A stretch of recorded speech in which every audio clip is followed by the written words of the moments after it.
મિત્રો હું છું આપનો યોગીરાજ ભવાન અને આજે ખરેખર એક એવા જ કલાકારને મળવું છે જેમનું ગુજરાતમાં નહીં પણ ગુજરાત બહાર ખૂબ જ નામ લોકોના હૈયે અને લોકોના મોઢે આજે ચર્ચામાં છે. તો મિત્રો મળવું છે એવા કલાકારને કે જે આપણી જોડે આજે ખરેખર ઉપસ્થિત થયા છે. પણ એ પહેલા આપણી આ ગુજરાતી રંગમંચ ચેનલમાં મારા તમામ દર્શકોને થેન્ક યુ કહીશ, કારણ કે અવિરતપણે તમારો જે સાથ અને સહકાર મળ્યો છે એ બદલ ખૂબ ખૂબ આભાર. તો આવો મળીએ ગુજરાતના લોકલાડીના કલાકાર શૈલેષભાઈ બારોટને. જય માતાજી. જય માતાજી ભવનભાઈ. ખરેખર શૈલેષભાઈ, તમને મળીને આજે મને ખૂબ આનંદ થયો છે, કારણ કે સમય ન હોવા છતાં આજે તમારો જે કિંમતી સમય મને જે આપ્યો એ બદલ ખૂબ ખૂબ આભાર. તો શૈલેષભાઈ, આમ તો તમારી જર્ની એક એવી સ્ટ્રગલવાળી જર્ની છે, એવી મહેનતવાળી જર્ની છે. અને શરૂઆતમાં વાત કરીએ તો એક સંગીત એ તમારો વારસો છે. હા, તો ખરેખર પરિચય આપવાની જરૂર નહીં પડે, કારણ કે ગુજરાતમાં એટલું મોટું નામ એવા મણિરાજભાઈ બારોટ, રાકેશ બારોટના ભાઈ છે. આજે એમને મળવું છે તો આજે એમને ખરેખર ખૂબ સમય નથી છતાં પણ આપણને સમય આપ્યો છે. તો એક થોડી આપણે એમની જર્ની વિશે જાણીશું. શરૂઆત પ્રોગ્રામની ક્યાંથી કરેલી તમે? પ્રોગ્રામની શરૂઆતમાં તો એવું છે કે સૌ પહેલા તો આપણે સારા એક શ્રોતા હતા. હા. અને મારા મણિરાજ મામાની 2005ની સાલની અંદર એક કેસેટ આવેલી, લાલ લાલ સનેડો. વાહ વાહ. અને ખૂબ જ હિટ ગયેલી એ કેસેટ. હા, એ all Gujarat, audio cassette, India. હા, ઓડિયો કેસેટ, વિડીયો કેસેટનો જમાનો હતો એ વખતની વાત છે. અને એ વખતે હું 2005ની સાલમાં 11મા ધોરણમાં ભણતો હતો. બરાબર. અને એ વખતે પછી ત્યારે ડીજે નો જમાનો નહોતો. હા, બેન્ડ નો જમાનો હતો. અને એ વખતે સનેડો બેન્ડમાં બહુ ચાલતો, લોકો બહુ જ મોજ કરતા સનેડામાં. અને એટલેથી પછી મને ધગસ જાગી કે મારે બી કલાકાર બનવું છે. ખૂબ સરસ વાત કરી, કારણ કે મણિરાજભાઈના સનેડાનું આજે દેશ વિદેશમાં ચર્ચા થઈ છે.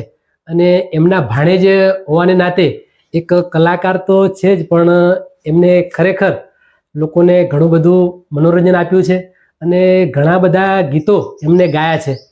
તો શૈલેષભાઈ, પ્રથમ તમે કયું ગીત ગાયા હતા? સૌ પ્રથમ હું મેશ્વા કંપનીની અંદર રેકોર્ડિંગની વાત કરીએ તો મેશ્વા કંપનીની અંદર મારી કેસેટ આવી. બરાબર. તો ગેમરભાઈ રબારી રાઇટર છે, હા. ગીતકાર, અને એમને મારું ગીત લખેલું. બરાબર. ઝેરીલી બેવફા કેસેટ આવેલી મારી મેશ્વા કંપનીમાં. તો એ પ્રથમ તમારું આલ્બમ હતું એમ? હા, મારું પ્રથમ આલ્બમ. ખૂબ સરસ. તો એના શબ્દો જરા એક ગીતના ઢાળમાં આજે તમારા અવાજમાં ને તમારા અંદાજમાં મારા દર્શકોને જરા સંભળાવો. હા, ચોક્કસ. એ પરણી હાલી ગઈ રે સાજણ, પરણી હાલી ગઈ, મારી વર્ષોની રે પ્રીતને ભૂલી વાલી વેરી થઈ, મારી વર્ષોની રે પ્રીતને ભૂલી વાલી વેરી થઈ. વાહ વાહ વાહ, ખૂબ સરસ. શૈલેષભાઈ, આમ તો મારા જાણવા મુજબ, કારણ કે એક તમારું બારોટ કુળ છે, હા, તો મેં એવું સાંભળ્યું છે કે બારોટનું નાનું છોકરું હોય એ ઘોડિયામાં પણ સૂરમાં રોતું હોય. કારણ કે સૂર અને ગાવું એ તો તમારા વારસામાં, તમારા બ્લડમાં છે. કારણ કે તમને કોઈ પણ જગ્યાએ ગાવાનું હોય તો એમાં લગભગ તો કઈ ઘટે નહીં.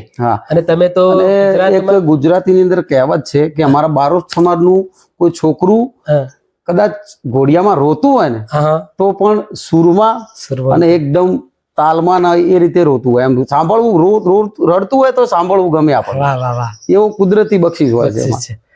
એટલે એમ કહેવાય કે ગાવું એ તો તમારું એક બ્લડ રિલેશન છે. જી.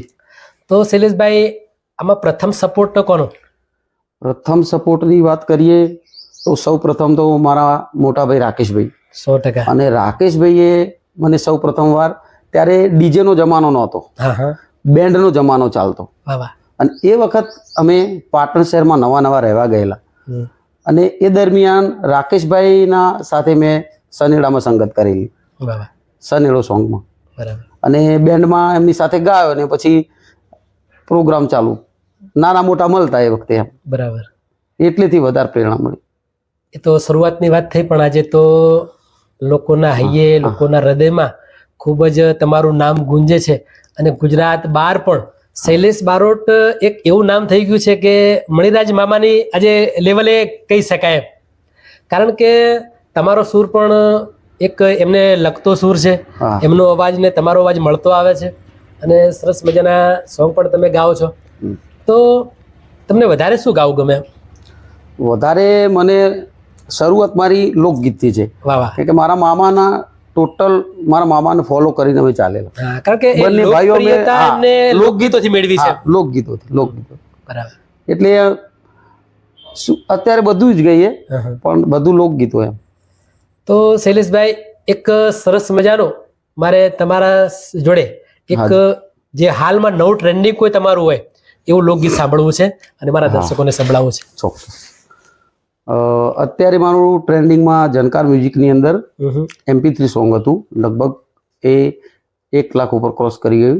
બીજા ઘણા બધા સોંગ છે પણ હાલ ટ્રેન્ડિંગમાં છે એ. એની તમને ઝલક સંભળાવો. 100%. એ મેઘલી રાતે મોરલા બોલે ને વીજળીનો ચમકાર, નેણે મન નીંદરા નાવે, અહીં તારી યાદ સતાવે, નેણે મન નીંદરા નાવે, અહીં તારી યાદ સતાવે. વાહ વાહ વાહ. શૈલેષભાઈ, આમ તો ખરેખર તમને સાંભળ્યા જ કરીએ કારણ કે તમારા અવાજમાં એક દર્દ છે અને એ દર્દ આજે લોકોને ઘેલા કર્યા છે. કારણ કે શૈલેષ બારોટનો કદાચ સ્ટેજ પ્રોગ્રામ હોય અથવા કોઈ એક ફંક્શનમાં પ્રોગ્રામ હોય તો આમાં અઢળકોની સંખ્યામાં લોકો ઉમટી પડે છે.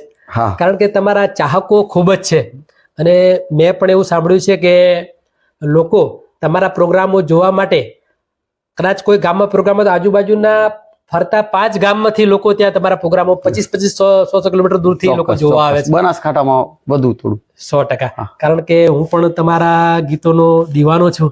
તમારા ગીતો ઘણીવાર હું સાંભળું છું અને મને ખૂબ જ આનંદ આવે છે. તો શૈલેષભાઈ, જેમ વાત કરી કે પ્રોગ્રામો, તો ફર્સ્ટ પ્રોગ્રામ ક્યાં કરેલો તમે શરૂઆતનો? ફર્સ્ટ પ્રોગ્રામ મારો પોતાનો પ્રોગ્રામ મેં ફર્સ્ટ આઈ થિંક એટલું બધું એક્ઝેક્ટ યાદ નથી પણ લગભગ મારા ગામમાં જ કરેલું. ઠાકોર સમાજમાં મારા ગામમાં. ત્યારે સ્ટેજ કેવું કઈ હોતું નહીં. હા, શરૂઆતની સ્ટ્રગલ એટલે બજેટ પણ એટલા હોતા નહીં. અને મને યાદ છે કે ઊંટ લારીનું સ્ટેજ હતું અને પ્રોગ્રામ એક કરેલો. લગભગ એ વાત છે 2007 આજુબાજુ. 2007ની સાલની વાત છે. ખૂબ સરસ. ત્યારે આટલું કોઈ લોક ચાહના બી નથી અને આટલા કલાકારો પણ નતા. એ સમયની તમારી આ સ્ટ્રગલ છે.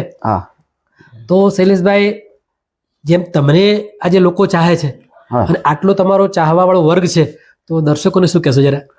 દર્શકોને તો એ જ કહીશ કે કલાકાર એટલે એવું કહેવાય છે કે જે હાથ અને પગ નો ઉપયોગ કરે છે એને મજૂર કહેવાય છે. જે હાથ, પગ અને મગજનો ઉપયોગ કરે છે એને કારીગર કહેવાય છે. અને જે હાથ, પગ, મગજ અને એના હૃદયનો જે ઉપયોગ કરે છે ને એને કલાકાર કહેવાય છે. માટે કલાકાર એ પબ્લિક અને કલાકારનો નાતો હોવો બહુ જરૂરી છે. પહેલા તો કલાકાર એક પોતે પબ્લિક સાથે આત્મીયતાથી રહે તો જ સાચો કલાકાર કહી શકાય. કલાકારનો ધંધો કોઈ ધંધો નથી એકચ્યુઅલીમાં. જો કે અત્યારે આવડત હોય એટલે આપણે પેટ માટે બધું કરતા હોય પણ મોસ્ટ ઓફલી વસ્તુ આ છે વધુ. ખૂબ જ સરસ વાત કરી. કારણ કે આ દર્શકોને ખરેખર ખૂબ જાણવા જેવું છે. કારણ કે શૈલેષભાઈ એક આટલા લેવલે પહોંચ્યા છે છતાં એમને દર્શકોને એક સરસ મજાની સમજ આપી છે. કારણ કે શૈલેષભાઈ આજે આપણને ગુજરાતી રંગમંચમાં એમને સમય એક ચાલુ પ્રોગ્રામમાં મને આજે સમય આપ્યો છે તો એકવાર એમને થેન્ક યુ કહીશ. કારણ કે શૈલેષભાઈ, આભાર તમારો. તમારો પણ ખૂબ ખૂબ આભાર. તો શૈલેષભાઈ, આ ગુજરાતી રંગમંચ ચેનલ આપણા બધાની છે. તો એમાં મારા ઘણા બધા ચાહકો છે. તો એમને એક સાંભળવું છે સરસ મજાનું ભજન. તો કારણ કે ભજન પણ તમે સારા ગાઓ છો, ભજન મારા દર્શકોને સંભળાવો. ભજનમાં તો એવું છે કે આપણે આપણી ઉર્મિથી ગાતા હોઈએ પણ દરેક વસ્તુ આપણે માન આપીને ચાલીએ.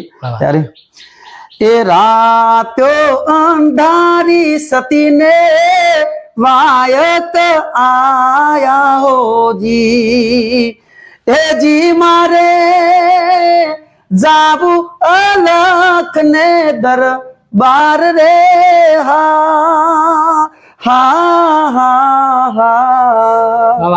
એ રાત્યો અંધારી સતીને વાયત આયા હોજી. વાહ વાહ, ખૂબ સરસ.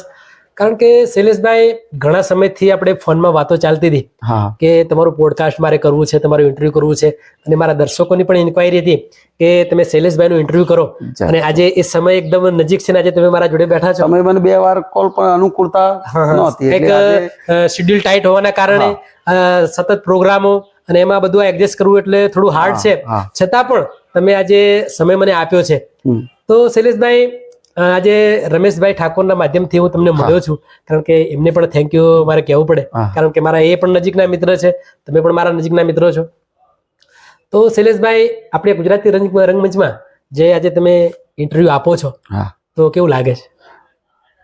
ઇન્ટરવ્યુ આપીને તે પહેલા તો એક હર્ષની લાગણી અનુભવું છું. કારણ કે કોઈ કલાકાર હોય છે એ જાતે પોતે પબ્લિકમાં એમ નથી કહી શકતો કે હું શૈલેષ બારોટ છું, કે હું રમેશજી ઠાકોર છું, કે તમારા મીડિયાથી જ લોકો અમને ઓળખતા થતા હોય. આભાર આભાર. એ જ. તો શૈલેષભાઈ, મારું એક આ માધ્યમથી મને કલાકારોને મળવાનું બહુ ગમે છે, કલાકારો જોડે વાતો કરવાની મને ગમે છે, અને એમની જર્ની હું મારા દર્શકોને પહોંચાડું છું અને એમને પણ ગમે છે. તો મિત્રો, શૈલેષ બારોટ એક એવા કલાકાર છે કે પોતે આપણા જોડે બેઠા હોય તો આપણે જેમ એક સરસ મજાનો એમનો નિખાલસ ભાવ, નિખાલસ વાતો અને એટલો મસ્ત સ્વભાવ છે. તો શૈલેષભાઈ, મેં સાંભળ્યું છે કે તમારો પોતાનો એક સ્ટુડિયો છે. હા, મારો સ્ટુડિયો છે. તો એ સ્ટુડિયો ક્યાં છે અને એનું નામ શું છે? સ્ટુડિયો મારો પાટણમાં છે. વાહ વાહ. જ્યાં હું રહું છું, એક્ઝેક્ટ એક બાજુના કોમ્પ્લેક્સમાં, આશાપુરમાં. બરાબર. અને જેનું નામ છે સ્વર સંગમ રેકોર્ડિંગ સ્ટુડિયો. બરાબર.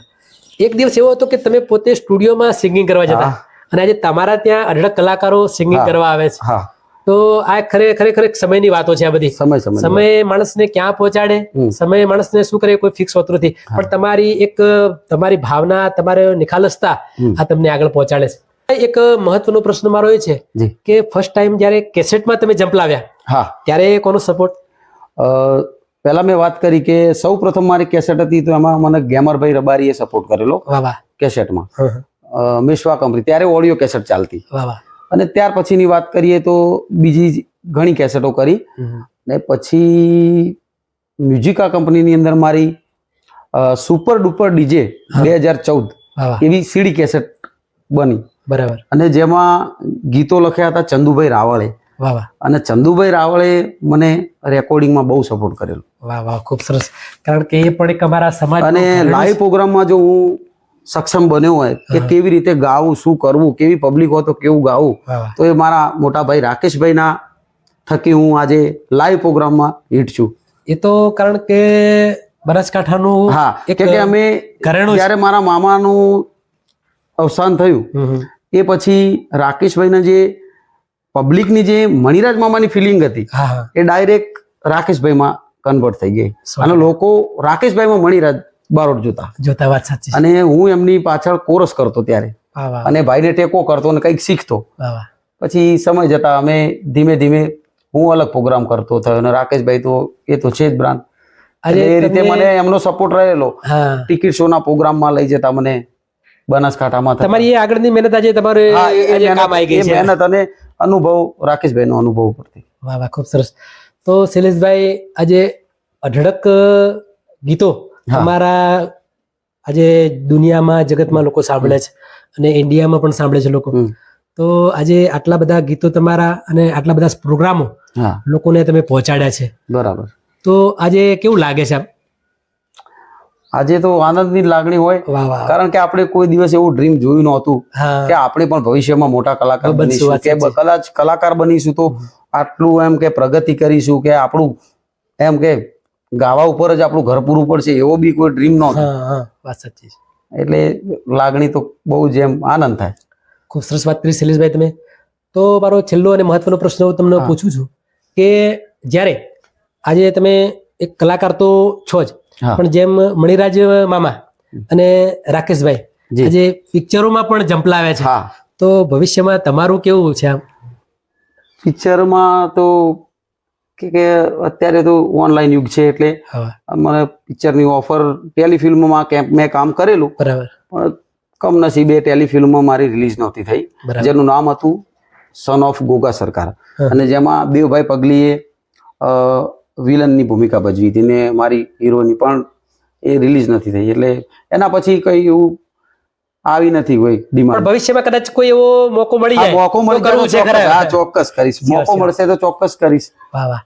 તો શૈલેષભાઈ બારોટ ખરેખર ખૂબ જાણવા ને મળવા જેવા કલાકાર છે અને ખરેખર એમની એક મુલાકાત એટલે જિંદગીભરની યાદ.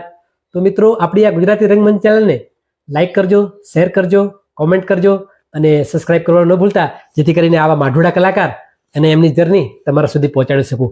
અને બીજું કે મારો બીજો વિડીયો આવે ત્યાં સુધી શૈલેષભાઈ બારોટ અને ભવાની અગિરાજના દરેકને જય માતાજી. જય માતાજી.